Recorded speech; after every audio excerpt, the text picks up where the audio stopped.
తాను చెయ్యవలసినది ఒకటి ఉంటుంది లోకంలో, శాస్త్రము చేత విధింపబడినది. శాస్త్రము ఏది చెయ్యాలని విధించిందో అది చెయ్యడమే తన యొక్క కర్తవ్యము.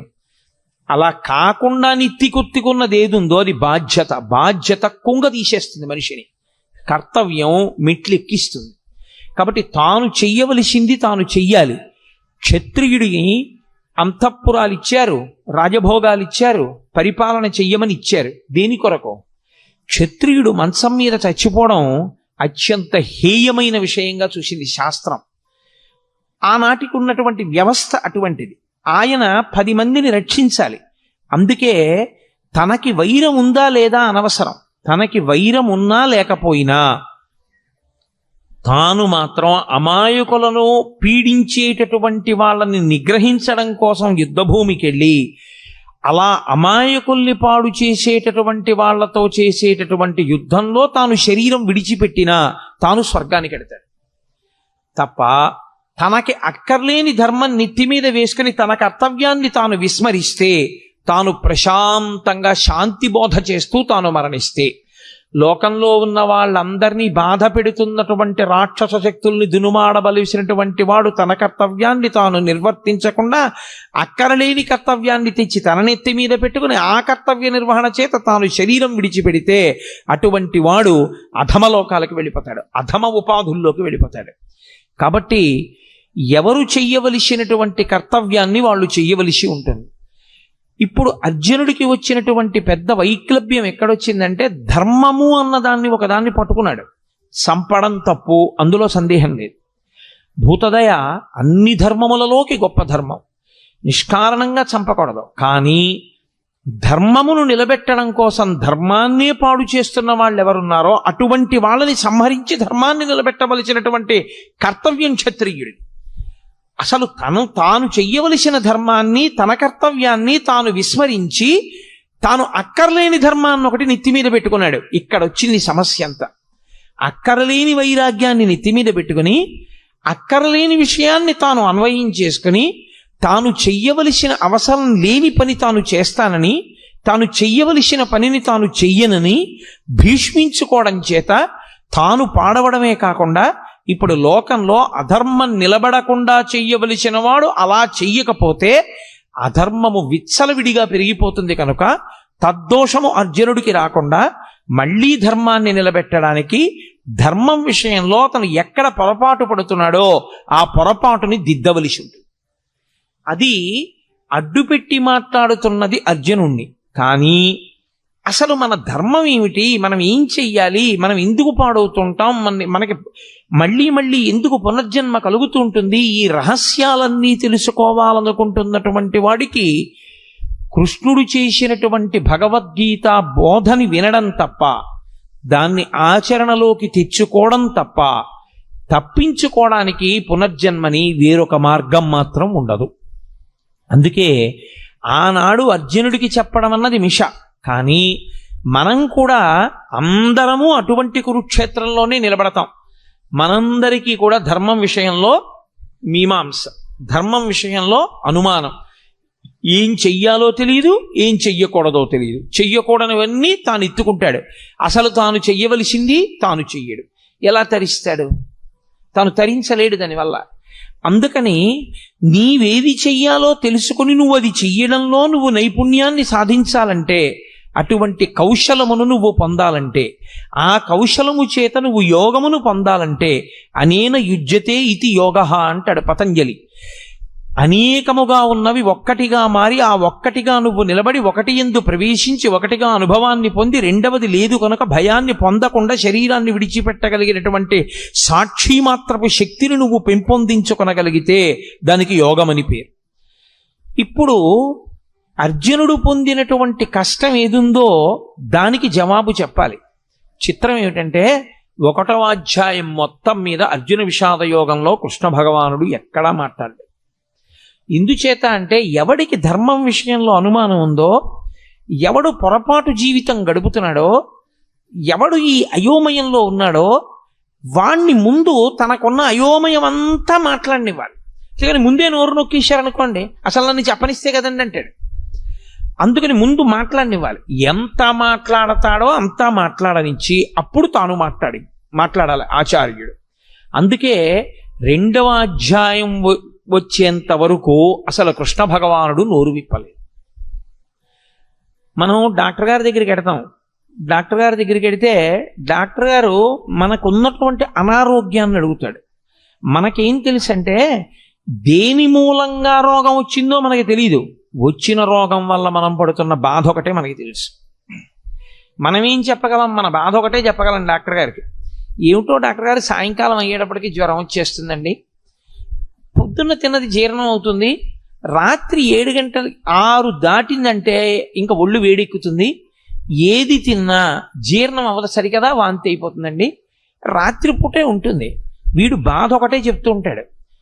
వింటూ డాక్టర్ గారు ఏం ఆలోచిస్తాడంటే వీడికి సాయంకాలం 6 అయ్యేటప్పటికి జ్వరాన్ని కల్పించగలిగినటువంటి సూక్ష్మాంగ జీవి ఏది ప్రవేశించి ఉంటుంది, దాని వలన వీడిలో ఏ రకమైనటువంటి జ్వరం ప్రకోపించి వీడికి జీర్ణం కాకుండా ఆహారం బయటికి వెళ్ళిపోతుంది. ఇప్పుడు మందు దేనికి వెయ్యాలంటే మూలానికి వెయ్యాలి. ఏ సూక్ష్మక్రిమి శరీరంలో ప్రవేశించడం చేత అతనికి సాయంకాలం జ్వరం వచ్చి తిన్న పదార్థం జీర్ణం కాకుండా వాంతవుతోందో ఆ సూక్ష్మక్రిమి మీద అతను ఔషధాన్ని ఇవ్వాలి. అంతేకాని వాంతి అయిపోకుండా ఏం చేయాలో లవంగమొగ్గ నవలాలో ఏలక్కాయ నవలాలో చెప్పడానికి అతని భార్య చాలు, పక్కింట్లో ఉన్న వాళ్ళే చాలు, డాక్టర్ గారు అక్కర్లేదు దానికి. డాక్టర్ గారు చెప్పవలసింది మూలాన్ని ఛేదించాలి. అర్జునుడు మాట్లాడితే అర్జునుడు మాట్లాడిన మాటల వెనక ఛేదింపబడవలసినటువంటి మూలాల్ని కృష్ణ పరమాత్మ పట్టుకున్నాడు. ఇది అందుకే భవద్వేషిణి అయింది. గీతకి భవద్వేషిణి అని పేరు ఉండడానికి కారణం అదే. సంసారము అంటేనే అయోమయం, సంసారం అంటేనే రాగద్వేషములు. మీరు కొంచెం జాగ్రత్తగా పట్టుకోగలిగితే సంసారమునకు మారు పేరే రాగద్వేషములు. రాగము ద్వేషము ఈ రెండు ఎప్పుడు ఉంటాయి? ఇంకొకడు ఉంటే కదండి. ఇప్పుడు నాకన్నా ఇంకొకడు ఉన్నాడు అనుకోండి, అప్పుడు నేను వాడిని ప్రేమిస్తే రాగం, నాకు వాడి మీద సంతోషంగా ఉండి వాడిని నేను అభిమానిస్తే నాకు వాడి మీద రాగం ఉన్నది. నేను వాడి మీద కోపం పెట్టుకుంటే నాకు ద్వేషం ఉన్నది. అసలు రెండవది లేదు ప్రపంచంలో, ఒక్కటే ఉన్నది. రాగమునకు కానీ ద్వేషమునకు కానీ ఏమైనా కారణం ఉందా? ఇంకో వస్తువు లేదు, ఉన్నదొక్కటే, పరబ్రహ్మం ఒక్కటే ఉంది. ఆ ఉన్న ఒక్క పరబ్రహ్మము ఎలా ఉన్నది? ఇన్నిగా కనపడుతున్నా కాదురా, ఇన్ని యథార్థమునకు ఉన్నదొక్కటే. అన్ని నగలుగా కనపడుతున్నా ఉన్నదొక్క బంగారమైనట్టు, అనేక కుండలుగా కనపడుతున్నా ఉన్నదొక్క మన్నైనట్టు, అనేక కడవలలో పోసిన ఉన్నది ఆ ఆవు పాలైనట్టు, అనేకమైన ఆవులున్నా అన్నిటి యొక్క పాలలో ఉన్న ధర్మము ఒక్కటైనట్టు, మనకి ఉన్నది ఒక్కటే పదార్థము అని తెలిసిందనుకోండి, ఇప్పుడు ప్రేమించడానికి లేదు, ద్వేషించడానికి లేదు. కాబట్టి ఇప్పుడు అర్జునుడికి రాగము పుట్టింది, ద్వేషము పుట్టింది. ద్వేషం ఎవరి మీద పుట్టిందంటే తన మీదే పుట్టింది. అయ్యో నేను వీళ్ళని చంపేస్తాను, వీళ్ళని చంపేస్తే ఇదిగో వీళ్ళందరూ పాడైపోతారు, వీళ్ళందరూ పాడైపోతారు. వాళ్ళ మీద ఒక పిచ్చి రాగం పట్టుకుంది, వాళ్ళ మీద ఒక పిచ్చి ప్రేమ, అర్థం లేని ప్రేమ పట్టుకుంది. కాబట్టి నేను వీళ్ళని చంపను. ఈ రాగద్వేషములనేటటువంటివి ఏర్పడడానికి కారణము రెండవ వస్తువు ఉండడం. ఇప్పుడు ఈ రెండవ వస్తువు ఉన్నది అనేటటువంటిది ఏదో, దానినే మోహము అని పిలుస్తారు శాస్త్రంలో. అజ్ఞానావస్థ, అవిద్య, దాని చేత వచ్చినటువంటి అయోమయావస్థ. ఈ అయోమయం పోవాలి అంటే గురుబోధ వినా మార్గం ఉండదు. కాబట్టి ఇప్పుడు కృష్ణుడు గురువుగా నిలబడి మాట్లాడాలి. అందుకు ఆయన మాట్లాడుతున్నాడు. ఇప్పుడు కృష్ణుడు మాట్లాడితే ఏమవుతుంది? అర్జునుడికి ఏ మోహము తనకున్నదని తనకి తెలియదో అది పోయిందని తెలుస్తుంది. తనకి ఉన్నప్పుడు ఇది ఉంది, అందుకు ఇలాంటి ఆలోచనలు వచ్చాయని తెలియదు. పోయి మళ్ళీ తనకి ధర్మం తెలిసిపోయాక తనకేం పోయిందో తెలుస్తుంది. అందుకే గీత అంతా అయిపోయిన తర్వాత నీకేమర్థమైంది అని అడిగాడు. నాకు భగవద్గీత అర్థమైందని చెప్పలేదు. నష్టో మోహ స్మృతిర్లబ్ధ. నేను ఏ మోహము, ఏ అజ్ఞానము, ఏ అవిద్య నన్ను పట్టుకుందో అది పోయింది. నాకు ఏది ఇంత పూర్వం తెలిసి ఉన్నదో అది ఇప్పుడు మళ్ళీ నాకు తెలిసి వచ్చింది. అంటే జ్ఞానము మీద కమ్ముకున్నటువంటి మేఘములు ఎగిరిపోయి ఈ స్థితి మళ్ళీ నువ్వు బోధించడం చేత నాకు కుదిరింది. అందుకని ఇప్పుడు అర్జునుడు అవధి లేనటువంటి అజ్ఞానంతో మాట్లాడేశాడు. మాట్లాడి మాట్లాడి మాట్లాడి మాట్లాడి తనే పెంచేసుకున్నటువంటి బెంగ ఇదంతా. ఇది చాలా చిత్రమైనటువంటి లక్షణం. సాగిపోయినంత కాలం బాగుంటుంది. ఏదైనా ఒక సమస్య వచ్చేదనుకోండి, ఆ సమస్య వచ్చేటప్పటికీ తానుగా నిలబడి కర్మఫలాన్ని అనుభవించేసేయగలిగినటువంటి శక్తి అందరి యందు ఉండడం సాధ్యమయ్యే విషయం కాదు. చాలా చాలా కష్టం. అక్కడికి వచ్చేటప్పటికి గిజగిజగిజలాడిపోయి ఖచ్చితంగా ద్వైతీభావంలోకి వెళ్ళిపోతాడు. వాడు నేను రెండు భావాలు వస్తాయి. అభిమానము చేత కానీ ద్వేషము చేత కానీ వచ్చేస్తుంది. అది ఈ వచ్చినప్పుడు మాట్లాడటమే చాలా కష్టం. అక్కడ ఆ భావనల నుంచి శిష్యుణ్ణి పైకెత్తి స్వధర్మం దగ్గర నిలబెట్టాలి. మళ్ళీ ఏది ధర్మమో దాని యందు నిలబెట్టాలి. అది నిలబెడుతున్నాడు ఆయన. ఇప్పుడు ఆయన నిలబెట్టడంలో ఒక్క అర్జునుడు కాదు అలా నిలబడేది. గీత చదువుకుంటున్న వాళ్ళందరూ అటువంటి ధర్మక్షేత్రంలో, అటువంటి కురుక్షేత్రంలో నిలబడ్డవాళ్ళే. మనం అందరం కూడా రాగము ద్వేషము ప్రతి క్షణం.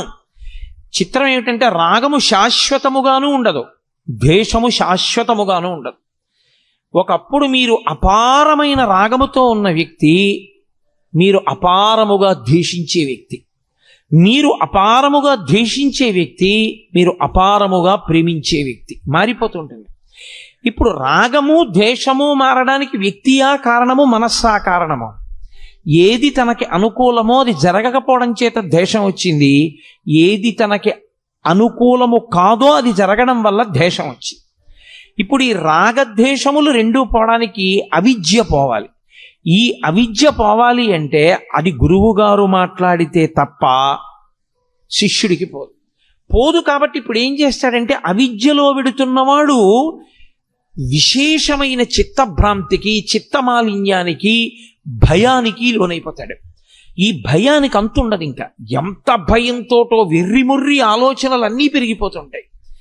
ఈ పెరిగిపోతూ వెళ్ళిపోతూ ఉండడం అనేటటువంటిది అర్జునుడి విషయంలో ఎక్కడ వరకు వెళ్ళిపోయిందంటే, అదిగో పైనుంచి పితృదేవతలు పడిపోతారు, వాళ్ళకి పిండాలుండవు, ఉదక క్రియలుండవు. ఆ తరువాతి కాలంలో వాళ్ళ భార్యల యందు జన్మించేటటువంటి సంతానం అంతా కూడా కులసంకరం అయిపోతుంది.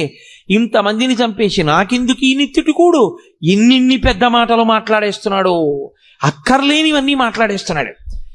మాట్లాడనిచ్చాడు, బాగా మాట్లాడనిచ్చాడు. ఇంత అర్జునుడు ఏమైపోయాడో తెలుసా అండి? ఇంతమంది శత్రువుల్ని అస్త్రప్రయోగం చేసి చంపగలిగినటువంటి అర్జునుడు తన మనసు తనకి బరువైపోతే, తన చిత్తము మలినమైపోతే, తాను పెంచుకున్న భయానికి తాను వశుడైపోతే, తాను గాంధీవం వదిలేసి కూలబడిపోయి కృష్ణ పరమాత్మ యొక్క కాళ్ళ మీద పడిపోయి బావా బావా అని పిలిచేటటువంటి వాడు ఒక ఆశ్చర్యకరమైనటువంటి మాట అన్నాడు. నేను నీకు శిష్యుణ్ణి అన్నాడు. మాం త్వం ప్రపన్నః, నేను నిన్ను శరణాగతి చేస్తున్నాను. నువ్వు ఏం చేయాలో తెలుసా? శిష్యుడనైన నన్ను ఉద్ధరించాలి. నాకు మార్గం తెలియట్లేదు. ఇదే అతను చేసిన చాలా మంచి పని. ఏమైనా ఉంటే అర్జునుడు ధర్మక్షేత్రమైన కురుక్షేత్రంలో చేసినటువంటి ఈ పని వల్ల భగవద్గీత పుడుతోంది. ఈ పని వల్ల గీతామృతం వస్తోంది. ఈ పని వల్ల వచ్చినటువంటి గీతామృతం కాలంతో, దేశంతో సంబంధం లేకుండా మానవాళిని తరింపచేస్తూనే ఉంది. మాట్లాడి ఇంకా నేను మాట్లాడనయా, మాట్లాడిన కొద్దీ భయం ఎక్కువైపోతోంది. ఇంకా భయం వైపుకే పెడుతున్నాయి కానీ ఆలోచనలు. నేను బయటికి రాగలనన్న ఆలోచన అసలు నాకు రావట్లేదు. కాబట్టి మీరు వినా నాకు శరణ్యము లేదు. గురువుగారి కాళ్ళ మీద పడిపోయి నేను ప్రపన్నుడను అంటే నేను శరణాగతి చేస్తున్నాను, మీరు నన్ను స్వీకరించి నా యొక్క బాధనంతటినీ పోగొట్టండి. ఇప్పుడు అసలు నేనేం చెయ్యాలి నాకు అర్థం కావట్లేదు అన్నాడు. ఎవరు యుద్ధం చేస్తానని వచ్చినవాడు. ఇప్పుడు కాదు, ఎప్పటి నుంచో యుద్ధం చేస్తాను కౌరవుల్ని సంహరిస్తానని పెద్ద తపస్సు చేసి పరమేశ్వరుణ్ణి సాక్షాత్కరింపజేసుకుని పాశుపతాస్త్రం పొందినవాడు, అంతమంది దేవతల దగ్గర అన్ని అస్త్రాలు పొందినవాడు, అంతమంది గురువుల్ని సేవించినవాడు, ఎప్పుడు కురుక్షేత్ర సంగ్రామం జరుగుతుందా కౌరవుల్ని మట్టు పెడదామని ఎదురు చూసినవాడు, ఇవాళ ఆశ్చర్యంగా యుద్ధం చేయడం మాట దేవుడిని వారు కృష్ణ పరమాత్మ యొక్క కాళ్ళ మీద పడిపోయి, కృష్ణ నీవు తప్ప నాకు దిక్కెవరు, కాబట్టి నువ్వే నన్ను రక్షించాలి. ఆయన మాట్లాడడం మొదలుపెట్టాడు. ఆయన మాట్లాడుతూనే ప్రారంభం ఏమన్నా తెలుసా అండి? ఆయన మాటలకున్నటువంటి గమ్మత్తు ఏమిటంటే ఆయన మాట మొదలు అదే, భగవద్గీతలో ఆయన మాట చివర అదే. ఆయన అసోత్యానన్వశోచస్త్వం ప్రజ్ఞావాదాంశ్చ భాషసే గతాసూ నగతాసూంశ్చ నానుసూచంతి పండితాః. అశోచ్యానన్వశోచస్త్వం అంటూ ప్రారంభం చేశాడు. ఏడవవద్దు, శోకము వద్దు, అసలు ఈ దిక్కుమాలిన ఏడుపన్నది మొదట మాని. భగవద్గీత వింటే వచ్చేది ఏమిటి? ఏడవడం పోతుంది. భగవద్గీత ప్రారంభంలో కృష్ణ పరమాత్మ ఏ శ్లోకంతో ప్రారంభం చేశారో అదే శ్లోకంలో ఉన్న అదే తాత్పర్యంతో, అదే ధర్మంతో, అదే మాటతో భగవద్గీత పూర్తి. సర్వధర్మాన్ పరిత్యజ్య మామేకం శరణం వ్రజ అహం త్వా సర్వపాపేభ్యో మోక్షయిష్యామి మాసుచ. ఏడవవద్దు, శోకించవద్దు. అసలు శోకము తప్పు. శోకమన్న మాటకు అర్థం లేదు. శోకించడానికి కారణము లేదు. దేనికి శోకిస్తావు? దేనికి ఏడుస్తున్నావు నువ్వు? అసలు నువ్వు ఏడవడానికి కారణం ఏమిటి? పైగా ఏడిచేటప్పుడు ఎలా మాట్లాడుతున్నావు? అశోచ్యానంద్వశోచస్త్వం ప్రజ్ఞావాదాంశ్చ భాషసే. వాత పెట్టి మాట్లాడాడు. ఒక గురువు ఎలా మాట్లాడాలో అలా మాట్లాడాడు. ప్రజ్ఞావాదాంశ్చ భాషసే. 4 పుస్తకాలు జరిగితే మాట్లాడడం అనుకుంటున్నావా? లేకపోతే ఏదో నీ బుద్ధికి తోచింది మాట్లాడడం అనుకుంటున్నావా? ఏమిటి పెద్ద పెద్ద మాటలు మాట్లాడుతున్నావు? ధర్మం అంటున్నావు, యుద్ధం చేయనంటున్నావు, నేను చంపేస్తానంటున్నావు, నేను చంపేస్తే వీళ్ళు చచ్చిపోతారంటున్నావు, పతంతి పితరో హ్యేషాం లుప్త పిండోదక క్రియా అంటున్నావు, ఉత్తరగతుల గురించి మాట్లాడుతున్నావు, కుల సంకరం గురించి మాట్లాడుతున్నావు. ఏమిటివన్నీ? నువ్వు మాట్లాడగలిగిన మాటలు అనుకుంటున్నావా? నీకు తెలిసి మాట్లాడుతున్నాను అనుకుంటున్నావా? వీటికి ఏడవవలసిన వాడివి నువ్వు అనుకుంటున్నావా? అసలు ఏడవలసిన అవసరం ఒకటి ఉందనుకుంటున్నావా లోకంలో? అశోచ్యానన్వశోచస్త్వం ప్రజ్ఞావాదాంశ్చ భాషసే గతాసూ నగతాసూంశ్చ నానుసూచంచి పండితాః. అసలు పండితుడైన వాడు ఏడవడు. తీర్పిస్తూ ప్రారంభం చేశాడు ఆయన.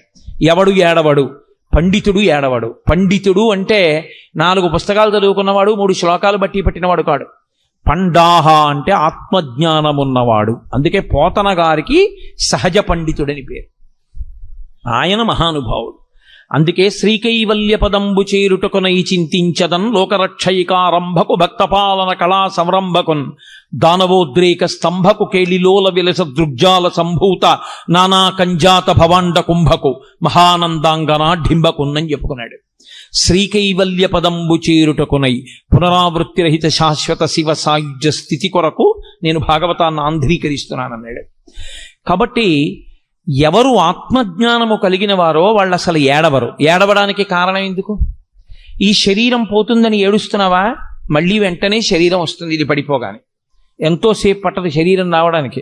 రవీంద్రనాథ్ ఠాగూర్ చెప్పినట్టు తల్లి ఒక స్తనం దగ్గర పిల్లవాడికి పాలిస్తున్నది, ఈ స్తనం నుంచి ఈ స్తనం దగ్గరికి పిల్లవాడిని మార్చుకోవడం ఎంతసేపు పడుతుందో, జీవుడు ఒక శరీరాన్ని విడిచిపెట్టి ఇంకొక శరీరాన్ని పొందడానికి అంతే సమయం పడుతుంది. అదేం పెద్ద విశేషం కాదు. ఈ శరీరం పోతే ఇంకో శరీరం వస్తుంది. నీ దృష్టిలో ఏమిటి చంపేయడం అంటే?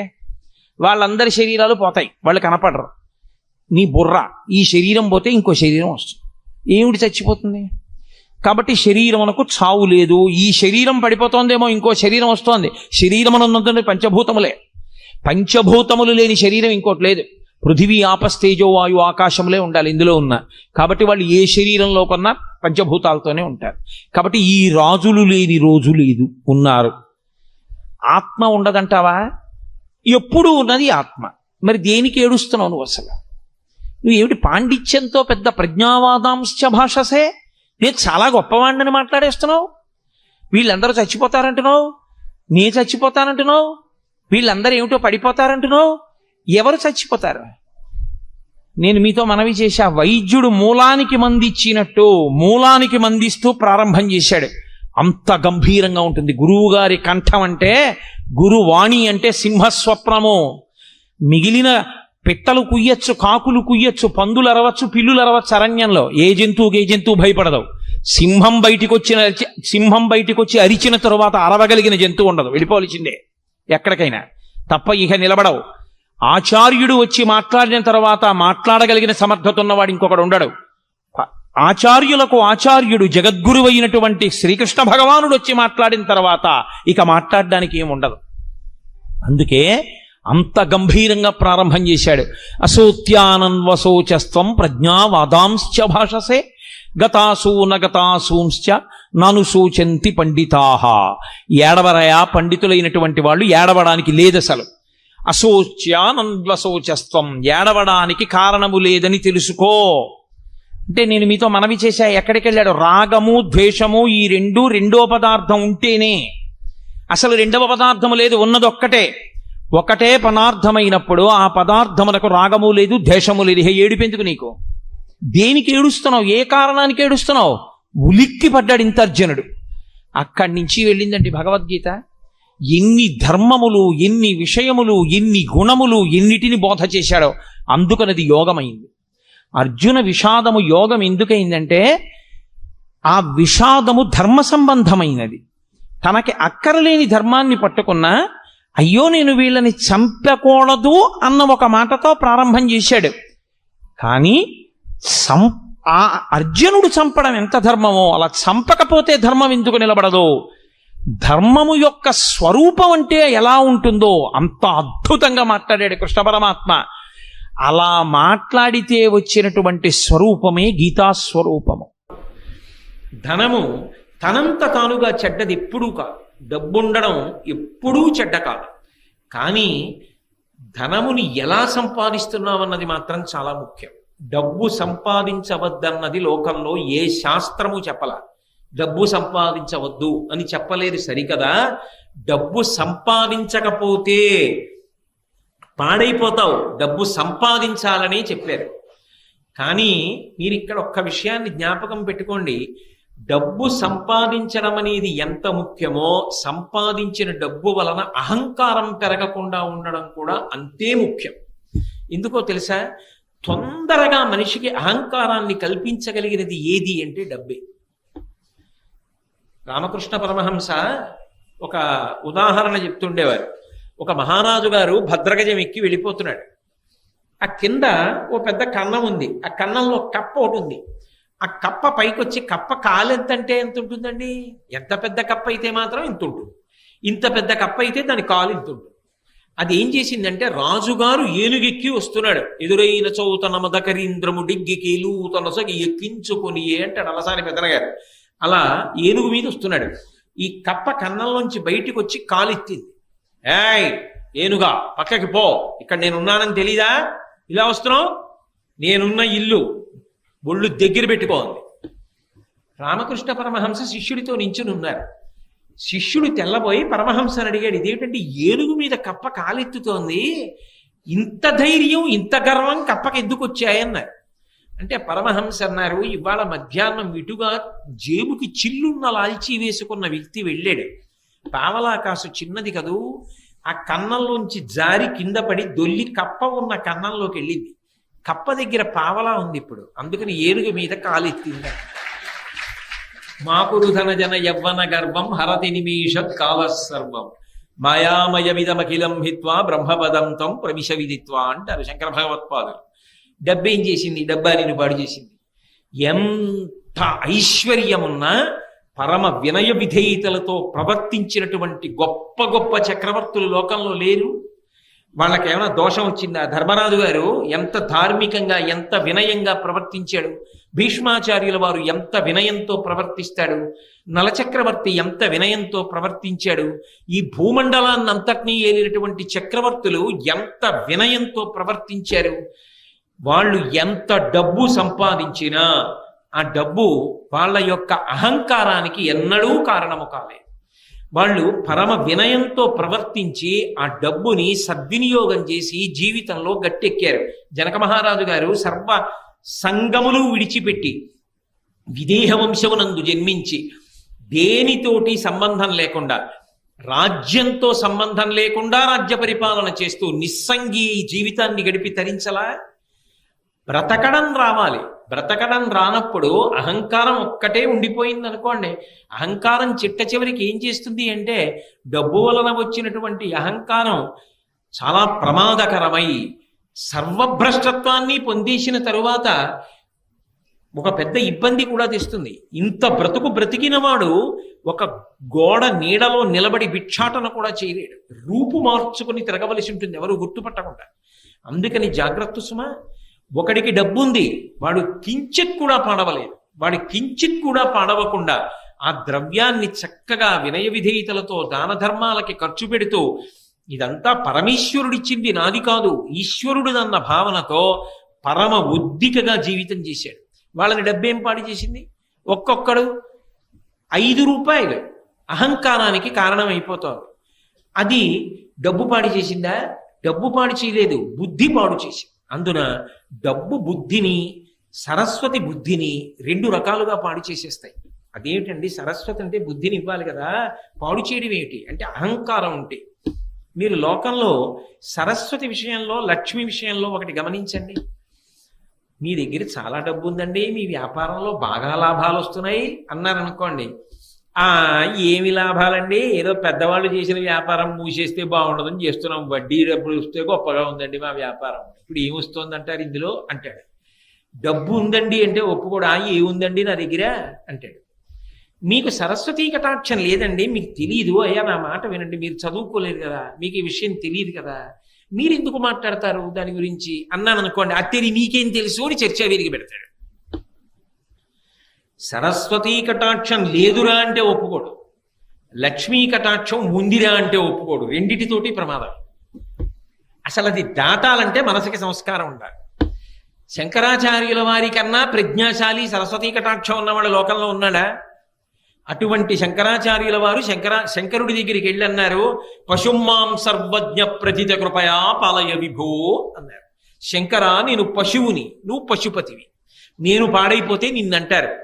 పశువుని కాపాడవలసిన వాడివి నువ్వు, కాబట్టి నీకు నాకు అనుబంధం ఏమి అంటే నేను పశువుని, నువ్వు పశుపతివి. ఇది శంకరాచార్యుల వారు అనవలసిన మాట. స్మృతౌ శాస్త్రే వైద్యే శకున కవిత గానపణితౌ పురాణే మంత్రే వా స్తుతి నటన హాస్వేశ్వచితుర. నాకేం వచ్చు తండ్రి, నాకేం రాదు అన్నారు శంకరాచార్యుల వారు. ఎవరు? మహానుభావుడు అపరశంకరుడు, కైలాస శంకరుడు కాలడి శంకరుడిగా భూమి మీద తిరిగారు. అటువంటి మహానుభావుడు ఆ మాట అన్నాడు. మనం దేనికి గర్వపడాలి, దేనికి అహంకరించాలి? ఒక్కొక్కసారి కొన్ని చాలా చమత్కారంగా ఉంటాయి. నేను విశాఖపట్నంలో చదువుకునే రోజుల్లో ఒకసారి అకస్మాత్తుగా వాకాటు పాండురంగారావు గారని మహానుభావుడు, చాలా గొప్ప వ్యక్తి, చాలా గొప్ప వ్యాసాలు రాసేవారు ఆయన. ఆయన మాకు కల్చరల్ హెరిటేజ్ ఆఫ్ ఇండియా అని, అది కంపల్సరీ పేపర్, అన్ని కోర్సుల వాళ్ళు చదవాలి. ఆ పేపర్ మాకు ఆయన వస్తుండేవారు వారానికి ఒకసారి. ఆయన పాఠం అంటే చెవి కోసుకునే వాళ్ళం, అంత బాగా మాట్లాడేవారు. ఆయన మాట్లాడుతూ వాట్ ఈజ్ ఎడ్యుకేషన్ అని అడిగారు. వాట్ ఈజ్ ఎడ్యుకేషన్ అంటే ఒక్కొక్కళ్ళు లేచి ఒక్కొక్కటి చెప్పారు. ఒక ఆయన మాత్రం లేచి చెప్పింది నాకు ఇప్పటికీ జ్ఞాపకం ఉండిపోయింది. ఆయన అన్నాడు, knowing that you are ignorant is education. నాకేమీ తెలియదని తెలుసుకోవడమే చదువుకోవడం. ఆయన సాధారణంగా పాఠం చెప్పేవాళ్ళు కొంచెం ఎత్తైన వేదిక మీద కదా నించుంటారు. ఆయన చేతిలో డస్టర్ టేబుల్ మీద పెట్టేసి కిందికి దిగొచ్చి ఆ చెప్పిన వాడిని గట్టిగా కౌగలించుకొని, చాలా బాగా చెప్పావోయ్ అన్న. ఎవరు ఏమిటి మీకు అనవసరం, నాకు అనవసరం, నాకు మాత్రం పేర్లు గుర్తుంటాయా? ఎంతకని గుర్తుంటాయి, ఎప్పుడూ చదువుకున్న చదువు.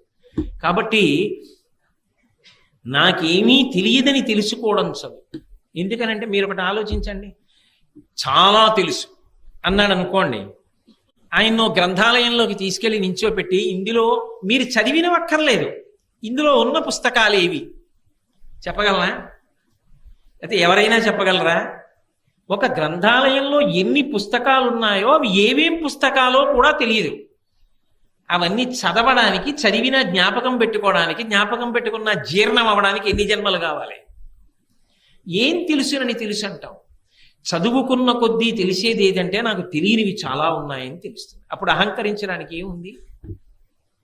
మిడిమిడి జ్ఞానం అంటారు. నా బోటిగాడు ఉంటాడే, ఏదో ఓ పద్యం ఓ శ్లోకం నేర్చుకుని నా అంత గొప్పవాడు ఎవడని గర్వపడుతుంటాడు.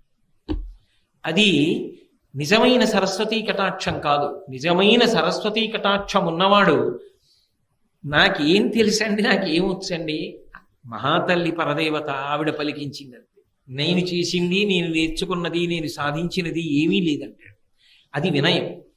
అందుకే సరస్వతీ కటాక్షము ఉండడం కాదు, సరస్వతీ కటాక్షము నీ వినయమును పెంచుతున్నదా. నాకేం తెలుసండి అన్ననాడు నువ్వు వినయంగా ఉంటావు. నాకేం తెలియదండి అన్ననాడు అయ్య బాబోయ్ నేను పట్టుకోగలరా ఎవరైనా? అప్పుడు ఆయన పని ఏమిటంటే 24 గంటలు అవతల వాళ్ళు తప్పులు వెతుకుతూ ఉండడం. అలా వెతకడం ఒక అహంకారానికి కారణమై పతనమైపోవడానికి కారణం అవుతుందా అవదా? అది నాకేం తెలుసండి అని ఊరుకోవాలి అంటే అది నిజమైన సరస్వతీ కటాక్షం. అందుకే ఒకటి బాగా అభ్యాసం చేస్తే తప్ప రాదు, పుట్టుకతో వచ్చేది కాదు, అది వంశంలాగా. అది కష్టపడి చదవాలి.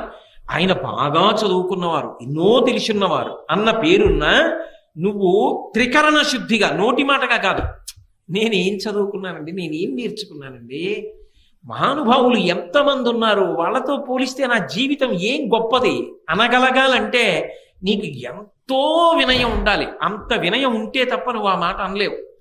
అది ఉత్తముడికి గౌరవాన్ని పెంచింది, నడవడిని ఇంకా ఇంకా వృద్ధిలోకి తెచ్చింది. అదే సరిగ్గా వాడుకోవడం రాకపోతే అదే సరస్వతీ కటాక్షం అహంకారానికి పనికొచ్చి సర్వనాశనం అవడానికి పనికొచ్చి. చదువుకోవడం కాదు, చదువు కన్నా సంస్కారము గొప్పది. ఆ సంస్కారము మనసులో బాగా ఏర్పడే ప్రయత్నం చేసుకో. అందుకే పూర్వం చదువుతో పాటుగా సంస్కారం నేర్పేవారు, నీతి శాస్త్రం నేర్పేవారు, నీతి శాస్త్రంలో 4 శ్లోకాలు నేర్పేవారు, చక్కగా 4 మంచి మాటలు చెప్పేవారు. వారానికి ఒక్కసారైనా నీతి అని ఒక ప్రత్యేకంగా ఒక తరగతి ఉండేది, అందులో మంచి మాటలు చెప్పేవారు. దాంతో శీల వైభవాన్ని ఊంచుకునేవాడు. లేకపోతే ఏమైపోతుంది, ఈ చదువే రేపొద్దున్న నీ అధికార స్థానాన్ని నిర్ణయించేస్తుంది. ఒక 10వ తరగతి చదువుకున్నవాడు ఒక స్థానంలో ఉంటాడు, పట్టభద్రుడైన వాడు ఒక స్థానంలో ఉంటాడు, ఐఏఎస్ చదువుకున్నవాడు ఒక స్థానంలో ఉంటాడు, గొప్ప వైద్యం చదువుకున్నవాడు గొప్ప వైద్య నిపుణుడై వైద్యుడిగా ఉంటాడు, సాంకేతిక రంగంలో పురోభివృద్ధి చెందినవాడు ఆనకట్ట కట్టడానికి ఎడతాడు. నువ్వు ఏం చదువుకున్నావన్నది కాదు, నువ్వు చదువుకున్న దాని వల్ల నువ్వు ఉన్నతమైన స్థానమునకు వెడతావు. ఉన్నతమైన స్థానములో ఉన్నవాడు ఉన్నతంగా నిలబడి సమాజపు విలువలను నిలబెట్టగలిగిన వాడు అయి ఉండాలి. ఆ స్థానమే ఎలకలా కన్నాలు పెట్టడానికి పనికొస్తే ఇక నీ వలన సమాజమునకు విలువ ఏం కలుగుతుంది? అప్పుడు భద్రం పోలా. సర్వే వేదవిద శూరాః సర్వే లోకహితే రతాః సర్వే జ్ఞానోపసంపన్నాః సర్వే సముదితా గుణైః అంటారు రామాయణం బాలకాండలో. ఎంత చదువుకున్నావో, ఎంత పెద్ద స్థానంలో ఉన్నావో అంతగా లోకము యొక్క హితము గురించి కూడా ఆలోచించగలిగిన పెద్ద మనసు ఉండాలి. అది లేకపోతే ఇదంతా నా అభివృద్ధికే పనికి రావాలి అన్న భావన నిలబడిపోయిందనుకోండి, అది ఏమవుతుందంటే స్వార్థమునకు మాత్రమే పనికొస్తుంది. అప్పుడు దాని వలన సమాజము భ్రష్టమైపోతుంది. అలా కాకుండా ఉండాలి అంటే నీ సరస్వతీ కటాక్షము కాని, నీ లక్ష్మీ కటాక్షము కాని, నీ వంశము కాని ఏదైనా సరే నిన్ను వృద్ధిలోకి తీసుకురావడానికి పనికొచ్చేదై ఉండాలి. ఇందులో యువతల వారికి తెలియడం అన్న మాట ఉండదు సుమండి. యువతలవాడు ఎప్పుడూ కూడా నువ్వు ఎంత ఎదిగావో, నిజంగా అలా ఉన్నావో అలా లేవో తెలుసుకోవడం సాధ్యం కాదు. ఎందుకని అంటే మీరు ఒక్కటి గమనించండి, స్థానము ఎంత ఉన్నతమైతే యువతల వారు ఆయన దగ్గర ఉండే అవకాశం అంత తగ్గిపోతుంటుంది. అప్పుడు మీరు ఎలా లెక్క కట్టగలరు? తనకి తాను పరిశీలించుకోవాలి. ఏది పరిశీలించాలంటే దంభమున ఎందు ప్రవేశించినదా, ఇది చాలా చాలా అవసరం. నేను నోటి మాటగా ఈ మాటలు చెప్తున్నానా, నిజంగా నాకు ఆ వినయ సంపద ఉన్నదా? నిజంగా నేను పెద్దల పేరెత్తేటప్పటికి గౌరవంగా మాట్లాడగలనా? గౌరవంగా నోటితో మాట్లాడడం కాదు, నిజంగా నేను ఆ గౌరవాన్ని చూపించగలనా? నేను నాకన్నా సరస్వతీ కటాక్షం ఉన్న వాళ్ళకి గౌరవం ఇచ్చి నాకేం తెలుసని నిలబడగలనా? నాకున్న డబ్బు నాది కాదు గొప్ప, నేను సంపాదించగలిగిన ప్రజ్ఞ అయితే ఇలా లోకంలో ఎందరో సంపాదిద్దరు. యద్రూభంగా ప్రమాణం స్థిరచరరచనా తారతమ్యే మురారే వేదాంతా తత్వచింతాంబరభిదురసయత్పాదచిహ్నైత్తరంతి భోగోపోద్ఘాత కైళీచులికిత భగవత్వైశ్యరూప్యానుభావ సానశ్రీ అస్పృణీతాం అమృతలహరిధీలంఘనీయై అపాంగై అంటారు పరాశర భట్టరు శ్రీగుణరత్న కోశంలో. గత జన్మలలో చేసినటువంటి పాపపుణ్యములను బట్టి పుర్రె మీద రాసేటప్పుడు లక్ష్మీదేవి బ్రహ్మగారి తల్లి కనుక, సృష్టికర్త యొక్క తల్లి కనుక, అమ్మ గత జన్మలో వీడు ఫలానా పేరుతో ఉన్నవాడమ్మా అంటే ఆవిడ ఓ వాడా లోకహితము కొరకు ప్రవర్తించిన వాడని కనుబొమ్మ పైకెత్తిందనుకోండి. ఓ అని ఇలా కనుబొమ్మ పైకెత్తితే యద్భ్రూభంగా ప్రమాణం, ఆవిడ కనుబొమ్మ పైకెత్తితే ఈ జన్మలో వాడు మహదైశ్వర్యవంతుడు అవుతున్నాడు. యవ్వని వాకిట ఇభమద పంకంబు రజభూషణ రజో రజినడగు అంటుంది ద్రౌపదీదేవి భారతంలోనే. ధర్మరాజు గారి ఐశ్వర్యం ఎటువంటిది అంటే ఆయన దర్శనం చెయ్యడానికి లోపలికి వెళ్ళేటటువంటి చక్రవర్తులు ఒకరినొకరు తోసుకుంటే వాళ్ళు భుజాలకి పెట్టుకున్న వజ్రములు వైఢూర్యములతో కూడుకున్న ఆభరణములు ఒరుసుకున్నప్పుడు వాటి యొక్క నుషి కింద పడి గాలికి పైకి రేగుతుంటే ఆయన అంతఃపురం ముందు కట్టబడినటువంటి మదగజముల యొక్క చెవుల పక్కనున్న కన్నములలోంచి కారిన మదజలముల చేత ఈ వేగుతున్న వజ్ర వైఢూర్యముల ధూళి అణచబడుతుండేదిట. అంతటి ఐశ్వర్యవంతుడయా ధర్మరాజు అంటే ఏమిటి తేలిగ్గా మాట్లాడుతున్నావు? అయితే ధర్మరాజు పాడవడానికి పనికొచ్చింది ఐశ్వర్యం? పనికి రాలేదుగా. ఎంత ఐశ్వర్యం ఉంటే ధర్మరాజు గారు ఉలికులికి పడ్డాడు? ఏం ఉలికి పడలేదుగా. లేని నాడు బెంగెట్టుకున్నాడా? మీరు విన్నారుగా వ్యాసుల వారి గురించి చెప్పినప్పుడు తీసుకెళ్లి మళ్ళీ హిమవత్ పర్వతం మీద ఉన్న ఐశ్వర్య నిధులను ఇచ్చాడు. ఇస్తే దాచుకున్నాడా? అశ్వమేధయాగం చేసి అందరికీ పంచిపెట్టించాడు. అందుకే ఆ లోపల ఉండవలసినటువంటి సంస్కార బలము ఉండకపోతే దంభముగా పరిణమించిందనుకోండి, అది చాలా ప్రమాదహేతు. ఎదుటివాడు కూడా పట్టుకోలేడు. ఎందుకని అంటే చాలా మంచివాడిలా కనపడుతూ ఉంటాడు పైకి. ఎలా తెలుసుకుంటారండి? సాధారణంగా వేషాన్ని చూస్తే చాలా మంచివాడు అనే అనుకుంటారు కదా. ఒక కొంగ ఉందనుకోండి, ఓ సరోవరం పక్కన నించుంటుంది, ఒంటికాలు మీద నించుంటుంది, కళ్ళు మూసుకుంటుంది, సాధారణంగా తెల్లగా ఉంటుంది. కొంగ జపం అంటారు. అందుకే చూసిన వాళ్ళు ఏమనుకుంటారు, అబ్బా ఈ కొంగ ఏదో పెద్ద మార్పు వచ్చేసింది, లోపల జీవుడు ఎవరో ఆ సరోవరంలో స్నానం చేసి ఇంత తెల్లవారకట్ట దాని ఒడ్డున నించుని ఇంత చలిలో అలా కళ్ళు మూసుకుని అలా జపం చేస్తోందే కదలకుండా అనుకుంటాం. అది నిజానికి సంపుటములను ముందుకు చాపి ఇలా చూసుకుంటూ ఉంటుంది. చేప నీళ్లలోంచి ఇలా వచ్చిందనుకోండి, చటుక్కున తిరిగి సంపుటములతో చేపని పట్టుకుని పైకి ఎగిరిపోయి తినేస్తుంది. నిలబడింది ఒంటికాల మీద, ఒళ్ళంతా తెలుపు, చూస్తే శుద్ధ సత్వస్వరూపంతో ఉన్నట్టుంది. లోపల ఏ చేపని పట్టుకుందామని ఆలోచన. దంభము అంటారు. పైకి కనపడినట్టు లోపల లేడు. ఎంత రంగు పట్టుబట్ట కట్టి ఎంత గొప్పగా విభూతి పుండ్రాలు ఒళ్ళంతా పెట్టుకుని ఎంతంత వేషాలు కట్టినా నీ లోపల బుద్ధులు మాననప్పుడు దంభం కాదు. లోపల బుద్ధి పోలేదు. పైన శరీరానికి ఎన్ని అలంకారాలు చేస్తే పుట్ట మీద కొడితే పాము చచ్చిందా? లోపల కొట్టాలి. గొరుగు చుందురు జుత్తు కొన్ని వందల సార్లు దాని పాపమేమో కానరాదు, అఖిల పాపములకు నిలయమైన మనసు గొరగడేమి మానవుండు అన్నాడు ఒక ఆధునిక కవి. అలా లోపల మార్పు రాకుండా దంభంతో ఉండి పైకి ఎంతో మంచివాళ్ళ నటిస్తూ పోతే అమాయకులైన వాళ్ళు, పెద్దలైన వాళ్ళు మంచివాడు అనుకున్నారేమో, కానీ వాళ్ళు మోసపోతే వాళ్ళకు వచ్చిన నష్టమే ఉంది అనుకున్నారేమో పాపం, అంతే, అంతవరకే. కానీ మోసపుచ్చిన దోషం కూడా నీకు రావట్లా, పాడైపోవట్లా. కాబట్టి నిన్ను నువ్వు నిరంతర పరిశీలనం చేసుకుంటూ ఉండాలి. ఉత్తమ వంశంలో పుట్టావు, వంశమునకు కళంకం రాకూడదని ప్రవర్తించాడు, ఏమీ పాడవడు. ఉత్తమ వంశంలో పుట్టా, అహంకారానికి కారణమైంది, తాను పాడవడు, ముందు పుట్టిన వాళ్ళు కూడా పాడైపోతారు. సరస్వతీ కటాక్షం ఉన్నది, ఏమి పాడవడు.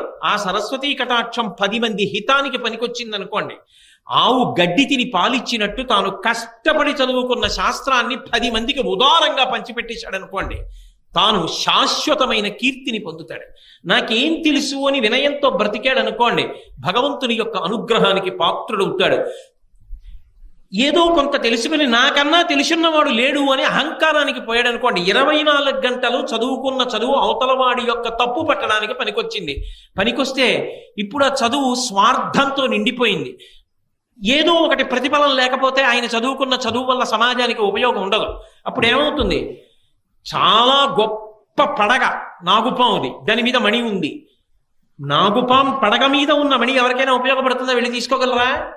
ఆయన ఎంత చదువు ఉంటే మాత్రం ఎవరికి ఉపయోగపడుతుంది? అవతల వాళ్ళలో తప్పులు ఎంచడానికి పనికొస్తుంది, ఇంకొకరిని చిన్నబుచ్చడానికి పనికొస్తుంది. అలా ఉండకూడదు కదా. చదువు అవతల వారు ఎంత చిన్నవాడైనా గౌరవించడానికి పనికి రావాలి. చాలా బాగా చెప్పావోయ్, చాలా బాగా మాట్లాడేవోయ్ అని పిల్లల్ని కూడా ప్రోత్సహించగలగాలి.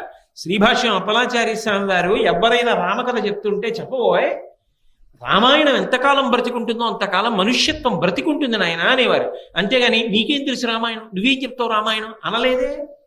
అందుకు మహానుభావుడు ఇప్పటికీ కూడా స్మరింపబడుతున్నారు. ఆయన సరస్వతీ కటాక్షం నీకు వినయం ఇచ్చిన నాడు ఏమి నిన్ను పాడు చేయదు, ఇంకా వృద్ధిలోకి వస్తావు. అహంకారం ఇచ్చిన నాడు పతనమైపోతావు. లక్ష్మీ కటాక్షము నీకు జన్మతః ఉండని, మధ్యలో కలిసి రాని, న్యాయార్జితంగా నీకు కలిసి వచ్చింది, అది నిన్నేం పాడు చేయదు. దాని పట్ల నీకు సంగము లేకుండా అది భగవంతుడి అనుగ్రహం అని నువ్వు నిలబడగలిగిన నాడు అది నిన్ను పాడు చేసేది కాదు. ఇదంతా నాదే అని అహంకారం అనకపోతే నువ్వు భ్రష్టమైపోతావు. ఆ డబ్బు నీ దగ్గర ఉన్నందుకు సమాజము భ్రష్టమైపోతుంది. కాబట్టి ఈ 3 ఉండడం తప్పు కాదు. పరిణతి లేని వాడి దగ్గర ఉండడం వల్ల వాడు పాడై మిగిలిన వాళ్ళని పాడు చేస్తాడు. అథవా మీరిటి తిప్పి ఆలోచించండి, ధృతరాష్ట్రుడైతే ఎలా అర్థం చేసుకోవాలి? అప్పుడు ఇవి ధర్మరాజు గారి దగ్గర ఉంటే ఏం చేశాయి? ఏం చేయలే. దుర్యోధనుడి దగ్గర ఉంటే ఏం చేస్తున్నాయి? సర్వనాశనం చేస్తున్నాయా? ఆ వంశంలో పుట్టబట్టి కదూ నేను యువరాజుని, నాకే రాజ్యం కావాలి, ధర్మరాజు ఉండకూడదు అని విపరీత బుద్ధులు పుట్టాయి. అదే వంశంలో పుట్టిన ధర్మరాజు గారైతే జూదంలో ఓడిపోయిన ధర్మానికి కట్టుబడి అరణ్యవాసానికి వెళ్ళిపోయాడు. అది మాయాజూదం అని తెలుసున్నా కూడా ధర్మము చేత కట్టుబడిన వాడు వంశగౌరవాన్ని నిలబెట్టడానికి వెళ్ళిపోయాడు. ధర్మమునకు కట్టుబడకుండా వంశమునందు పుట్టినవాడు వంశ భ్రష్టత్వానికి కారణమయ్యాడు. సరస్వతీ కటాక్షమున్న వ్యాసుడు లోకహితానికి పనికొచ్చాడు. కించిత్ సరస్వతీ కటాక్షమున్న అహంకారం కలిగిన వాళ్ళు భ్రష్టులైపోతారు. అర్జునుడి కన్నా ఏ విలువిద్య తెలుసని, నా దగ్గర విలువిద్యుంది, నా దగ్గర విలువిద్యుంది, అర్జునుడిని మట్టు పెట్టేస్తానని బయలుదేరిన కర్ణుడు చివరికి దుర్యోధనుడిని కూడా నాశనం చేసేశాడు కదా. ధనము అంతే కదా. కాబట్టి ఉండడం తప్పు కాదు, నీ మనసుకి పరిణతి లేకుండా అవి నీ దగ్గర ఉంటే పాడు చేస్తాయి. పరిణతి ఉంటే ఈ 3 నిన్ను ఉద్ధరణ వైపుకి తీసుకెడతాయి. ఇది బాగా జ్ఞాపకం పెట్టుకోవలసిన విషయం సుమా. కాబట్టి నీకు ఇవి కలిగిన అహంకారమును పొందవద్దు. అవి నీ ఆరోగ్యవంతమైన భయమునకు కారణమై నువ్వు మరింత బాగా బ్రతకడానికి హేతువులు కావాలి. కాబట్టి ధనమును, విద్యయు, వంశంబును దుర్మతలకు మదం బొనరించును. మనిషికి పెదవులు కదులుతూ ఉంటాయి. మనిషికి అన్నిటికన్నా లౌల్యం దేని మీద అంటే మాటల మీద. మనిషికి చాలా సవకబారుగా దొరికేటటువంటి సుఖం ఏమిటంటే మాట్లాడడం.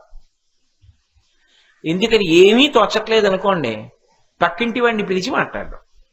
ఏమీ తోచట్లేదు అనుకోండి, ఆయన ఏదో పాపము చదువుకుంటాడు, ఆయన ఏదో పని చేసుకుంటాడు, ఆయన ఇంటికి వెళ్ళి కూర్చుని మాట్లాడడం. ఆయన ఇంటికి ఎందుకు?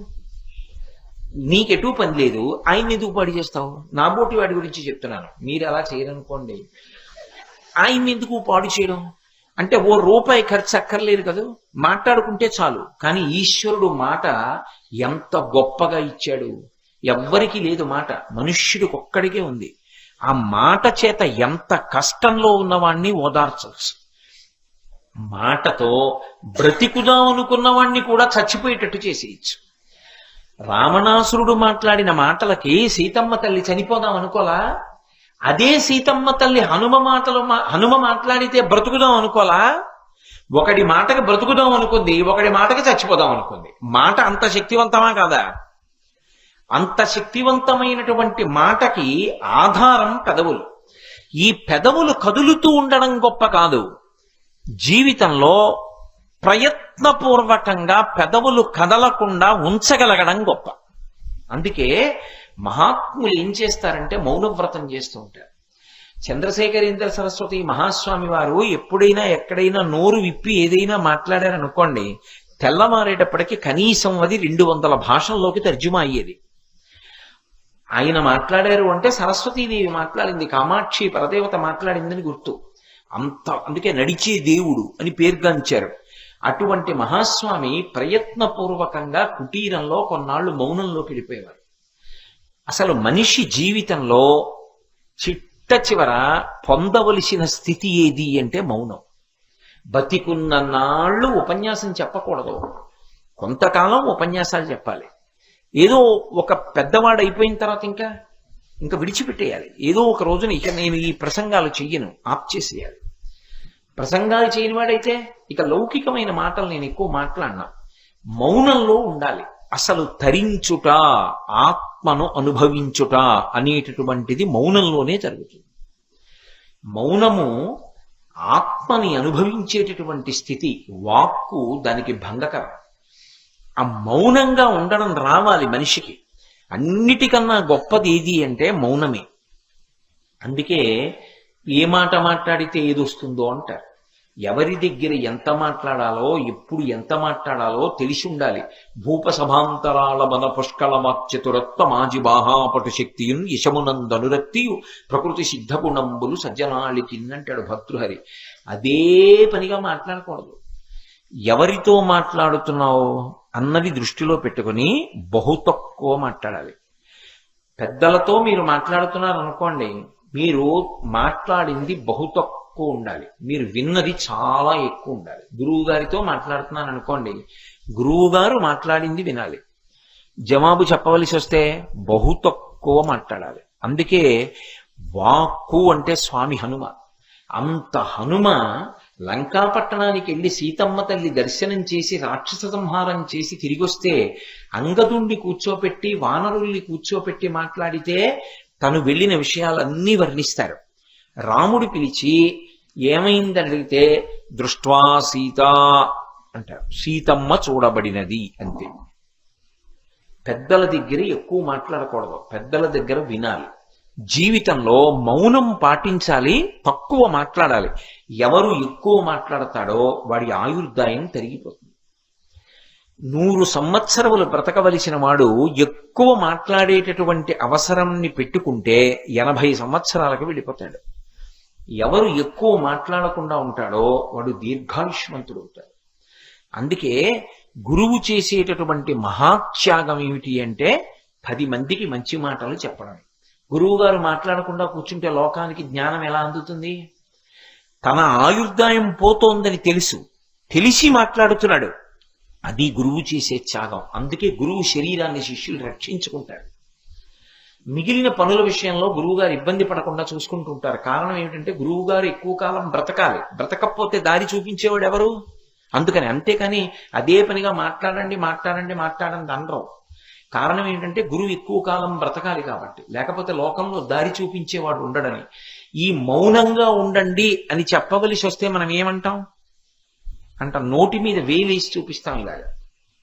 ఇలా వేలు పెడతాం. చెయ్యి ఇలా అడ్డు పెట్టామంటే దానికి 2 అర్థాలు. ఇలా అన్నాను అనుకోండి మాట్లాడకండి, ఇలా పెట్టుకున్నాను అనుకోండి నోటికి చెయ్యి అడ్డు, ఎదురుగుండా ఉన్నవారు పెద్దలు అని గుర్తు. ఎక్కువ నేను మాట్లాడను, బహు తక్కువ మాట్లాడతాను, ఎక్కువ వింటాను అని గుర్తు. ఏమిటంటే ఇలా పెట్టు కూర్చుంటాం. నేను మా గురువుగారి దగ్గరికి వెళ్ళాను అనుకోండి, ఇలా కూర్చుంటాను మొదట వెళ్ళగానే. అంటే గురువుగారు నేను ఎక్కువ మాట్లాడను, మీరు మాట్లాడింది నేను వింటాను. ఇలా చెయ్యి అడ్డు పెట్టుకున్నాడు అంటే వాడికి జీవితంలో ఎలా బ్రతకాలో, ఎన్ని మాటలు మాట్లాడాలో, ఎంత మౌనం పాటించాలో వాడికి తెలుసని గుర్తు. అందుకే ఇప్పటికీ దేవతా స్వరూపాల్లో హనుమ ఒక్కరే ఇలా పెడతారు. ఆజ్ఞాపాలక హనుమ అని రామచంద్రమూర్తి దగ్గర ఉంటే ఇలా ఉంటారు హనుమ. మీరు ఇప్పటికీ తిరుపతి వెడితే తీర్థం ఇచ్చే దగ్గర చూస్తే ఇలా పెట్టి ఉంటారు. క్యాలెండర్లు కూడా వచ్చాయి ఆ మధ్య, అందులో ఉంటారు ఇలా చెయ్యి అడ్డు పెట్టి ఇలా పెట్టుకుని ఉంటారు, ఇలా నిలువుగా పెట్టి ఉంటారు. ఆజ్ఞాపాలక హనుమ అంటారు. మనిషి ఎక్కువ మాట్లాడకూడదు, తక్కువ మాట్లాడాలి, ఎక్కువ వినాలి. అందుకే 1 నోరు 2 చెవులు. ఇది లోకానికి చెప్పడానికి ఏనుగు యొక్క ముఖం చెప్తుంది. అందుకే మీరు చూడండి, చెయ్యి వేరుగా ఉంటుంది, నోరు వేరుగా ఉంటుంది. మిగిలిన ప్రాణులకి చెయ్యి ఇలా అడ్డం పెడితేనే తెలుస్తుంది. ఏనుగు ఒక్కదానికి మాత్రం నోటికి అడ్డంగా చెయ్యి వస్తుంది. నోరు కిందకు ఉంటుంది, తొండం అడ్డంగా ఉంటుంది. దాని తొండమే దానికి చెయ్యి అయినప్పుడు, తొండం అడ్డంగా ఉంది అంటే చెయ్యి అడ్డంగా ఉందా లేదా? నోటికి అడ్డంగా చెయ్యి పెట్టుకున్నటువంటి ప్రాణి ఎవరు? తనంత తానుగా ఏనుగొక్కటే. దంతములు రెండు పక్కకి ఉంటాయి, అవి నవలడానికి పనికిరావు. అంటే తినడం కోసం దంతాలు కాదు, మాట్లాడడం కోసం నోరు కాదు. బహు తక్కువ మాట్లాడి ఎక్కువ విని మౌనము చేత తరించు. ఇది లోకానికి సందేశమిచ్చేటటువంటిది. సమస్త మనుష్య జాతికి గురువుగా నిలబడి మాట్లాడగలిగినటువంటి ముఖం తనంత తానుగా ఉన్న ఏకైక ప్రాణి ఏనుగు. అందుకే ఏనుగు ముఖానికి అంత గొప్పతనం ఉంది. మహాదంతి వక్త్రాపి అని శంకర భగవత్పాదులు అనడానికి కారణం అది. అంత పెద్ద ఏనుగు ముఖం ఉన్నవాడు. అందుకే విఘ్నేశ్వరుడికి దండం పెట్టుకోండి అని పిల్లలతో దండం పెట్టిస్తుంటారు తప్పకుండా. ఎందుకని? నువ్వు తెలుసుకోవడం కాదు, ఎక్కడ ఎంత మాట్లాడాలో తెలిసి ఉండడం కూడా చాలా అవసరం. ఎక్కడ మాట్లాడుతున్నప్పుడు ఏది జ్ఞాపకం రావాలో అది రావాలి. ఎక్కడ ఎక్కువ మాట్లాడకూడదో అక్కడ మాట్లాడకుండా కూర్చోగలగాలి. నేను ఇక్కడికి వచ్చాననుకోండి, మాట్లాడకుండా కూర్చోకూడదు. నేను మాట్లాడినంతసేపు ధారాళంగా మాట్లాడాలి. నేను రేపు ఉద్యోగం చేయడానికి వెళ్ళాను అనుకోండి, నిశ్శబ్దంగా కూర్చుని నా పని నేను చేసుకోవాలి. అక్కడికి కూడా వెళ్ళి నేను వినాయక వైభవం చెప్తానండి అన్నాను అనుకోండి, నువ్వు ఉద్యోగంలోకి రావద్దని చెప్తారు కదా. ఎక్కడ ఏం చెయ్యాలో అది చెయ్యాలి. అంతేకాని అన్ని వేళలా ఒకలా ప్రవర్తించకూడదు. అదే పనిగా మాట్లాడుతూ ఉండకూడదు మనిషి. అది చాంచల్య బుద్ధి. మనిషి తొందరగా పాడయ్యేది, ఎక్కువ పాపాన్ని మూట కట్టుకునేది దేనివల్ల అంటే మాటల వలననే మూట కట్టుకుంటాడు. ఎందుకంటే మాటకి లౌల్యం ఉంటుంది, అందులో ఒక సంతోషం ఉంటుంది. అవతల వాడిని వెటకారం చేసి మాట్లాడడంలో ఓ సంతోషం ఉంటుంది. అదే పనిగా వెటకారం ఆడుతున్నాడు అనుకోండి, పాపం మూట కట్టుకుంటాడు. ఎక్కువ పాపం దేనివల్ల మూట కట్టుకుంటాడు అంటే మాటల చేత మూట కట్టుకుంటాడు. అందుకే దోషం దొల్లకుండా ఉండాలి అంటే తక్కువ మాటలు మాట్లాడాలి తప్ప ఎక్కువ మాట్లాడకూడదు. నోటికి చెయ్యడ్డు పెట్టుకుని మనుష్య ప్రాణి ఎలా బ్రతకాలో సూచించేటటువంటి ముఖము తనంత తానుగా ఉన్నవాడెవరు అంటే విఘ్నేశ్వరుడు. పైగా వేదం ప్రమాణవాక్కు మనకి. ఆ వేదం 84 లక్షల జీవరాశుల్లో 3 ప్రాణులను ఉత్కృష్ట ప్రాణులు అని పిలిచింది. ఉత్కృష్ట ప్రాణులు అంటే చాలా గొప్పవి అంది. ఏ కారణం చేత వీళ్ళు ముగ్గురు గొప్పవారు అని అడిగారు. అడిగితే వేదం ఈ ముగ్గురు ద్వైపములు అంది. ద్వైపం అంది. ద్వైపం అంటే ఏదైనా పుచ్చుకోవాలి లోపలికి అంటే 2 అంచెలలో తీసుకోవాలి. ఒకరికి ఇచ్చేయాలి అంటే ఒక అంచెలో ఇచ్చేస్తే అటువంటి ప్రాణులని ద్వైపములు అంటారు తప్ప, ఒక అంచెలో లోపలికి పుచ్చుకుని ఇచ్చేటప్పుడు 2 అంచెల్లో ఇచ్చిందనుకోండి హీన ప్రాణి అని గుర్తు. 2 అంచెలలో లోపలికి పుచ్చుకొని ఒక అంచెలో బయటికి ఇచ్చే ప్రాణులు అన్ని ప్రాణులలో 3 ఉన్నాయి. 1 మనుష్యుడు, 2 కోతి, 3 ఏనుగు, 4 లేదు. నేను చెప్పట్లేదు, వేదం చెప్పింది ఈ మాట. ఎందుకని? నేను అన్నం తినాలనుకోండి, లేకపోతే నేను పండు తినాలనుకున్నాను అనుకోండి, ముందు చెయ్యి పెట్టి పండు పట్టుకోవాలి. 1 తెచ్చి నోటి దగ్గర పెట్టుకోవాలి. 2 అంచెల్లో కదా పుచ్చుకుంటున్నాను. అన్నం తినాలి, చెయ్యి పెట్టి అన్నం ముద్ద తీయాలి, అప్పుడు నోట్లో పెట్టుకోవాలి. 2 అంచెలు. నేను మీ దగ్గర నుంచి ఓ యాపిల్ పండు పుచ్చుకోవాలి, నేను ఇలా తీసుకోవాలి, నా దగ్గర పెట్టుకోవాలి. 2 అంచెలు. పుచ్చుకోవాలంటే 2 అంచెలు. ఇవ్వాలంటే నేను మీకు పండిచ్చేయాలనుకున్నాను అనుకోండి, ఇలా తీసి ఇచ్చేస్తాను. ఇచ్చేసేటప్పుడు 1 అంచె, పుచ్చుకోవాలంటే 2 అంచెలు. అంటే పుచ్చుకోవడం తక్కువ పుచ్చుకో, ఒకరికి పెట్టుకోవడం ఎక్కువ పెట్టుకో. ఇది సహజంగా ఉన్న ప్రాణులు ఏవి అంటే 2. కోతి అంతే, చేత్తో ఒకసారి పుచ్చుకుని నోట్లో పెట్టుకు తింటుంది. అది అదే కాలుగా వాడుకుంటుంది, మళ్ళీ ఇలా పట్టుకుని నోట్లో పెట్టుకుంటుంది. ఏనుగంతే, తొండంతో పట్టుకుంటుంది, నోట్లో పెట్టుకుంటుంది. ఇచ్చేయాల్సి వచ్చింది అనుకోండి, అక్కడ ఉన్న అరటిపళ్ళ అత్తలం తీసి ఇలా ఇచ్చేస్తుంది. ఇవ్వడం 1 అంచె, పుచ్చుకోవడం 2 అంచెలు. అసలు మనిషి బతుకు ఎలా ఉండాలో చెప్పేటటువంటివి అలా బ్రతికేటటువంటివి. చెయ్యడంలోనే ఇలా చెయ్యడం ద్వారా నువ్వు ఎలా బ్రతకాలో నేర్చుకో అన్నది అంతర్లీనంగా ఉండేటటువంటి ప్రాణులు, అటువంటి శరీరాలు ఈ రెండంచెలలో పుచ్చుకునేవి, ఒకంచెలో ఇచ్చేవి 3 ప్రాణులే. అందులో ఏనుగు ఒకటి. అందుకే ఏనుగు ముఖానికి అంత ప్రశస్తి వచ్చింది.